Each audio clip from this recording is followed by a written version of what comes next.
क्षणी शिव त्या शरीरातून निघून जातो, त्याच क्षणी प्राणही त्यातून निघून जातो आणि त्या क्षणी मानवी कणा वागतो आणि मग आपण त्या शरीराला काय म्हणतो? शव.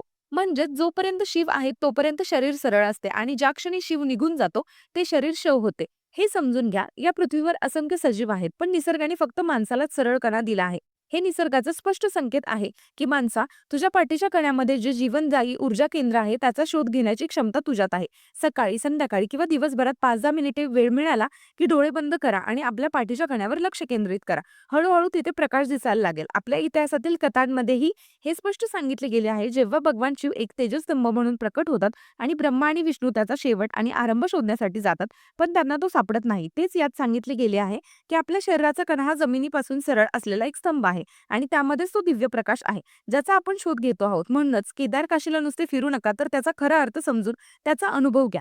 ज्योतिर्लिंग अशा ठिकाणी आहेत, की जिथे तुम्ही जाऊन शांतपणे बसला, डोळे बंद केले आणि कण्यावर लक्ष केंद्रित केलं, तर तुमच्यातलाच प्रकाश तुम्हाला दिसू लागेल. म्हणूनच या भ्रमात पडू नका, की मी इतकी ज्योतिर्लिंग केली. तू किती केलीस? खऱ्या अर्थाने ज्योतिर्लिंग तेव्हाच प्रकट होतात, जेव्हा तुम्हाला तुमच्यातील प्रकाश दिसतो. म्हणूनच म्हणेन, समजून घ्या ज्योतिर्लिंग म्हणजे काय.